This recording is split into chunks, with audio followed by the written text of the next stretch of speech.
Welcome to Jesus kitchen. Hi friends, நம்ம இன்னைக்கு நல்ல மொறு மொறுன்னு கிறிஸ்பியான சோமோஸ் தாங்க செய்ய போகிறோம். இதை ஈவினிங் ஸ்நாக்ஸாகவும் செய்து கொடுக்கலாம். ஃபெஸ்டிவல் டைமில் பலகாரமாகவும் செய்யலாங்க. நல்லா 2 வாரம் வரைக்கும் ஸ்டோர் பண்ணி வச்சு சாப்பிட்லாம்.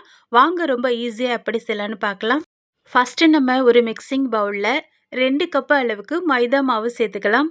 நீங்கள் 2 கப்பு மைதா மாவுக்கு பதிலாக 1 கப்பு மைதா மாவு 1 கப்பு கோதுமை மாவு கூட சேர்த்து செய்யலாங்க. இப்போ மேல் மாவு நல்லா கிறிஸ்பியாக வர்றதுக்காக 2 ஸ்பூன் அளவுக்கு நைஸான ரவை சேர்த்துக்கலாம். சப்போஸ் பொடிசான ரவை இல்லைன்னா கிரைண்ட் பண்ணிக்கோங்க. இந்த மாவுக்கு தேவையான அளவு உப்பு சேர்த்துக்கலாம். இது கூடவே 4 டேபிள் ஸ்பூன் அளவுக்கு உருக்கின நெய் சேர்த்துக்கலாங்க. உருக்கி சேர்த்துக்கோங்க, அப்போ தான் மிக்ஸ் பண்ணுறதுக்கு உங்களுக்கு ஈஸியாக இருக்கும். நெய்க்கு பதிலாக எண்ணெய் கூட சேர்த்துக்கலாங்க. இப்போ ஸ்பூனால் நல்லா இதை ஒரு முறை மிக்ஸ் பண்ணிக்கலாம். இப்போ நம்ம கைகளால் இந்த மாவுகளை இது போல் மிக்ஸ் பண்ணிவிட்டு நல்லா இந்த மாவை எடுத்து திருவி விட்டு பிசையணுங்க. அப்போ தான் நம்ம சேர்த்துருக்கிற உப்பு, நெய், ரவை எல்லாமே இந்த மாவு கூட ஈவனாக மிக்ஸ் ஆகும். இந்த சோமாசு சாப்பிட்றதுக்கு நல்லா கிறிஸ்பியாகவும் இருக்குங்க. இதனுடைய கரெக்டான பக்குவம் காமிக்கிறேன். இது போல் மாவை ஒரு கைப்பிடி எடுத்து நல்லா இது போல் பிடிக்கணுங்க. பாருங்கள், நல்லா ஹோல்ட் ஆகுதுல்ல. இதுதான் கரெக்டான பக்குவம். சப்போஸ் உங்களுக்கு இது போல் பிடிக்க வரலன்னா மேலே 1 ஸ்பூன் அளவுக்கு நெய்யோ ஆயிலோ சேர்த்து பிசைஞ்சிக்கோங்க. இந்த பக்குவத்தில் கரெக்டாக பிடிக்க வரும். இப்போ இது கூட கொஞ்சம் கொஞ்சமாக தண்ணி சேர்த்து நல்லா இதை மிக்ஸ் பண்ணிக்கலாம். தண்ணியை கொஞ்சம் கொஞ்சமாக தான் சேர்க்கணுங்க. அப்போ தான் நமக்கு கரெக்டான பக்குவம் வரும். நல்லா இதை சப்பாத்தி மாவு பக்குவத்தில் நம்ம பிசைஞ்சிக்கணுங்க. நம்ம 2 கப்பு மைதா மாவு எடுத்துருக்குறோம். இதுக்கு 3/4 கப்பு தண்ணி தாங்க எனக்கு தேவைப்பட்டுச்சு. உங்கள் மாவுக்கு ஏற்ற மாதிரி நீங்கள் தண்ணியை கொஞ்சம் கொஞ்சமாக மிக்ஸ் பண்ணிவிட்டு கையால் நல்லா இது போல் அமுத்தி விட்டு நல்லா சாஃப்டாக 3 நிமிஷத்துக்கு கையெடுக்காமல் பிசைஞ்சிக்கணுங்க. இந்த பாத்திரத்தில் மாவு கொஞ்சம் கூட ஒட்டக்கூடாது. கையால் பிசையும் போது ரொம்ப கை வலிக்கும். அதனால் இந்த மாவை கேஸ் மாடியில் வச்சு இது போல் பிடிக்கல்லால் நல்லா இது போல் குத்தி விட்டுட்டு பிறகு நம்ம இது போல் மடித்து விட்டு நல்லா இது போல் ப்ரெஸ்ஸிங் கொடுக்கணுங்க. 3 நிமிஷத்துக்கு கையெடுக்காமல் நல்லா இது போல் ப்ரெஸ்ஸிங் கொடுத்து பிசைஞ்சிக்கலாம். இது போல் அழுத்தம் கொடுத்து பிசையும் போது தான் இந்த மாவு நல்லா சாஃப்டாக வருங்க. சோமாசும் நல்லா கிறிஸ்பியாக கிடைக்கும். இப்போ பாருங்கள், இந்த மாவை எடுத்து இது போல் ஒரு ப்ரெஸ்ஸிங் கொடுக்கும்போது நல்ல சாஃப்டாக இருக்குல்ல. இப்போ இது மேலே ஒரு 2 டேபிள் ஸ்பூன் அளவுக்கு எண்ணெய் சேர்த்துக்கலாம். எண்ணெய் அப்படி இல்லைன்னா நெய் கூட சேர்த்துக்கலாம். அப்போ தான் மாவு காயாமல் இருக்குங்க. இப்போ இதை அப்படியே ஒரு மூடி போட்டு 1 மணி நேரத்துக்கு நல்லா நம்ம வெயிட்டிங்கில் வச்சுக்கலாம். இந்த டைமில் இதுக்கு தேவையான பூரணம் நம்ம ரெடி பண்ணிக்கலாம். இது இருக்கட்டும். ஃப்ரெண்ட்ஸ், இந்த பாத்திரம் நான் ஃப்ளிப்கார்ட்டில் பர்ச்சேஸ் பண்ணேன். நல்ல வெயிட்டாக இருக்குதுங்க. 4-in-1 கூட நம்ம யூஸ் பண்ணிக்கலாங்க. இந்த பாத்திரம் நல்ல அடிகனமாக இருக்கிறதால கேஸில் வச்சு கூட நம்ம குக் பண்ணிக்கலாங்க. அதே போல் பாருங்கள், இது நல்லா அடியில் ஃப்ளாட்டாக இருக்கிறதால இண்டக்ஷனில் வச்சும் குக் பண்ணிக்கலாம். இது போல் மாவு கலக்கிறதுக்கு மிக்சிங் பவுலாகவும் யூஸ் பண்ணிக்கலாம். நம்ம ஏதாச்சும் டிஷ்ஷஸ் செய்து சர்வ் பண்ணுறதுக்கும் இதை யூஸ் பண்ணிக்கலாங்க. டிஸ்கிரிப்ஷன் பாக்ஸில் லிங்க்கு கொடுத்துருக்குறேன். உங்களுக்கு தேவைப்பட்டால் நீங்கள் செக் பண்ணிவிட்டு இந்த பாத்திரம் பர்ச்சேஸ் பண்ணிக்கலாங்க. இப்போ ஒரு பேன் அடுப்பில் வச்சுட்டு இது கூட 1/2 கப்பு அளவுக்கு பொட்டுக்கடலை சேர்த்துக்கலாம். அடுப்பை ஸ்லோவிலே வச்சுக்கோங்க. இப்போ ஒரு 2 நிமிஷத்துக்கு நல்லா இதை கையெடுக்காமல் வறுத்து விட்டுக்கலாம். நம்ம 2 கப்பு மைதா மாவு எடுத்துருக்குறோம். அதுக்கு கரெக்டாக 1/2 கப்பு அளவுக்கு சேர்த்துக்கோங்க. அப்போ தான் நம்ம எடுத்துருக்கிற மாவுக்கும் பூரணம் ஸ்டஃபிங் வைக்கிறதுக்கும் கரெக்டான அளவாக இருக்குங்க. பாருங்கள், இது லைட்டாக கலர் மாதிரி ஒரு வாசனை வருங்க.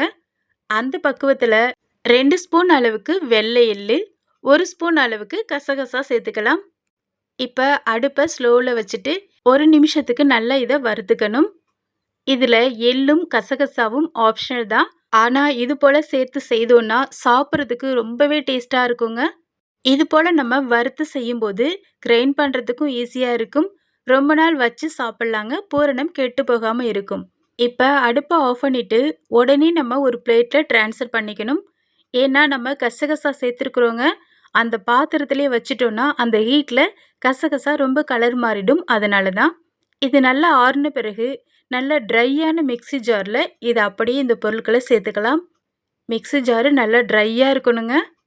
இப்போ இது கூட 3 ஏலக்காய் சேர்த்துக்கலாம்.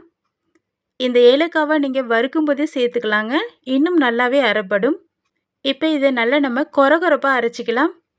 ரொம்ப நைஸாகவும் இருக்கக்கூடாது, ரொம்ப கொரகொரனும் இருக்கக்கூடாது. நம்ம இட்லி பொடிக்கு அரைப்போல அதை விட அடுத்த பக்குவத்தில் அரைச்சிக்கணுங்க.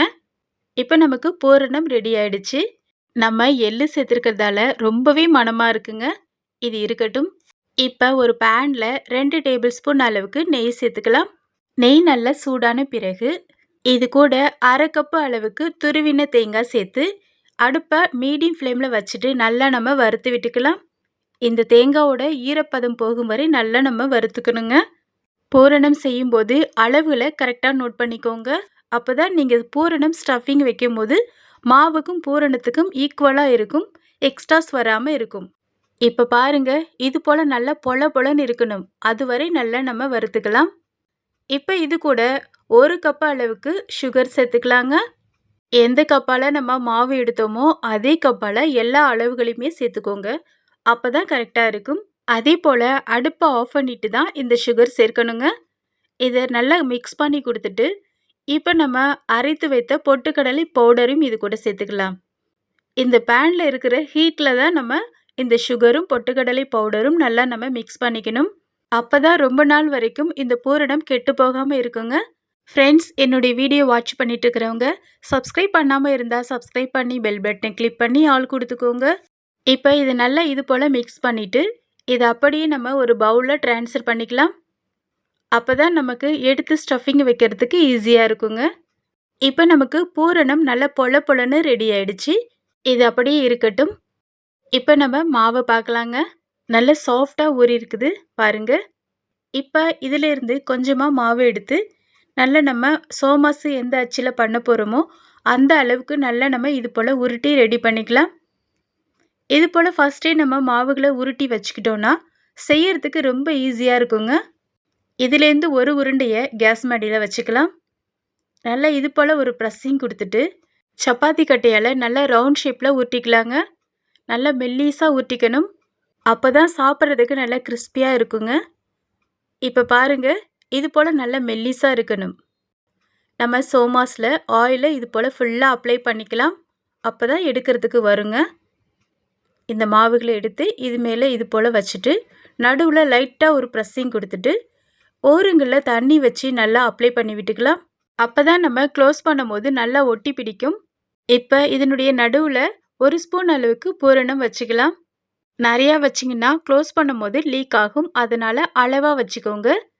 இப்போ இதை அப்படியே நம்ம க்ளோஸ் பண்ணிக்கலாம். எக்ஸ்ட்ராஸ் மாவுகளை இது போல் எடுத்து விட்டுக்கணும். இந்த மாவுகளை மறுபடியும் நல்லா உருட்டி இன்னும் ஒரு சோமாஸுக்கு ரெடி பண்ணிக்கலாங்க. இப்போ இது நல்லா ஒரு ப்ரெஸ்ஸிங் கொடுத்துட்டு இப்போ நம்ம ஸ்லோவாக ஓப்பன் பண்ணிக்கணும். பாருங்கள், ரொம்ப அழகான ஷேப்பில் நமக்கு கிடைச்சிருக்குது. சூப்பராக இருக்குல்ல? இதே போல் நம்ம எல்லாத்தையுமே ரெடி பண்ணிக்கலாம். சப்போஸ் அச்சு இல்லைன்னா எப்படி செய்யணும்னு ஒன்று நான் செய்து காமிக்கிறேன். இது போல் மாவை திரட்டிட்டு நடுவில் 1 ஸ்பூன் அளவுக்கு ஸ்டஃபிங் வச்சுக்கலாம். இதனுடைய ஓரங்களில் விரலால் தண்ணியை நல்லா அப்ளை பண்ணி விட்டுக்கலாங்க. அப்போ தான் க்ளோஸ் பண்ணும் போது பிரியாமல் நல்லா ஒட்டி பிடிக்கும். இப்போ இதை அப்படியே நம்ம எடுத்து இதை நல்லா இது போல் க்ளோஸ் பண்ணிக்கணுங்க. நல்லா இது போல் இழுத்து விட்டு நல்லா க்ளோஸ் பண்ணி ப்ரெஸ்ஸிங் கொடுக்கணும். அப்போ தான் பிரியாமல் வருங்க. இப்போ டிசைனுக்காக ஒரு ஃபோர்க்கு அப்படி இல்லைன்னா டூத் ஸ்டிக் வச்சு நல்லா இது போல் ஒரு டிசைன் பண்ணிக்கலாம். இப்போ இது அப்படியே நம்ம பொறுமையாக எடுத்துக்கணுங்க. பாருங்கள், கைகளால் ரெடி பண்ணது சூப்பராக இருக்குல்ல? அவ்வளோதான். இதே போல் நம்ம எல்லா மாவுகளையுமே ரெடி பண்ணி ஒரு பிளேட்டில் அரேஞ்ச் பண்ணிக்கணும். முக்கியமாக ரெடி பண்ணி வைக்கும்போது தனித்தனியாக வச்சுக்கோங்க. அப்போ தான் ஒன்றோடு ஒன்று ஒட்டாமல் இருக்கும். இப்போ பாருங்கள், கைகளால் ரெடி பண்ணினதும் இங்கே இருக்குது, அச்சும் இருக்குது. ரெண்டுமே ஈவன் டிசைனாக தான் இருக்குதுங்க. இப்போ இது இருக்கட்டும். ஆல்ரெடி எண்ணெய் நல்லா சூடாகி மிதமான சூட்டில் இருக்குது. இந்த பக்குவத்தில் ஒன்று ஒன்றா நம்ம சோமாஸுகளை சேர்த்துக்கலாம். ஃப்ரெண்ட்ஸ், முக்கியமாக எண்ணெயில் சேர்க்கும்போது கவனமாக போடுங்க. ஏன்னா எண்ணெய் நல்லா சூடாக இருக்குங்க. அதே போல் எண்ணெய் மிதமான ஹீட்டில் தான் இருக்கணும். அப்போ தான் இந்த சோமாஸு நல்லா ஈவன் கலரில் வரும். இப்போ இது நல்லா மேலே எழும்பி வந்த பிறகு முன்னும் பின்னும் பெரட்டி விட்டு நல்லா செவந்து இந்த கலரில் நல்லா கோல்டன் கலரில் வரணுங்க. அப்போ தான் இந்த சோமாஸு நல்லா கிறிஸ்பியாக இருக்கும். நீங்கள் அவசரப்பட்டு முன்னாடியே எடுத்துட்டிங்கன்னா கொஞ்ச நேரம் கிறிஸ்பியாக இருக்கும். அப்புறமா நமுத்துடுங்க. அதனால நல்லா செவக்க வேக வைக்கணும். இப்ப எண்ணெயிலேருந்து வடிச்சு இத அப்படியே எடுத்துக்கலாம். சப்போஸ் நீங்க பொரிச்சு எடுத்தது கிறிஸ்பினஸ்ஸா இல்லன்னா, மறுபடியும் ரீபாயிலிங் மெத்தட்ல ஒரு முறை ஒரு 2 நிமிஷத்துக்கு பொரிச்சு எடுத்துக்கோங்க. கண்டிப்பா கிறிஸ்பினஸ்ஸா இருக்குங்க. இதே போல நம்ம எல்லாத்தையுமே பொரிச்சு எடுத்துக்கலாம். இப்ப நமக்கு நல்லா மொறு மொறுன்னு கிறிஸ்பியான சோமாசு ரெடி ஆயிடுச்சுங்க. பாருங்க, இது ஒண்ணு உடைச்சு காமிக்கிறேன் எந்த அளவுக்கு கிறிஸ்பியா இருக்குன்னுட்டு. ரியலி ஃப்ரெண்ட்ஸ், சாப்பிட்றதுக்கு நல்ல டேஸ்ட்டா இருக்கும். ஏர் கண்டெய்னர் பாக்ஸில் ஸ்டோர் பண்ணி வச்சிங்கன்னா 2 வாரம் வரை நல்லா வச்சு சாப்பிட்லாங்க. வீடியோவில் கொடுத்துருக்கிற சின்ன சின்ன டிப்ஸுகளை கரெக்டாக நோட் பண்ணி இந்த தீபாவளிக்கு மிஸ் பண்ணாமல் ட்ரை பண்ணி பாருங்கள். இது போல் இன்னும் நிறைய பலகாரங்கள் வீடியோ போஸ்ட் பண்ணியிருக்கிறேன். என்னுடைய லிங்க்கை ஓப்பன் பண்ணி தேவையான வீடியோ பார்த்து செய்து சாப்பிட்டு என்ஜாய் பண்ணுங்கள்.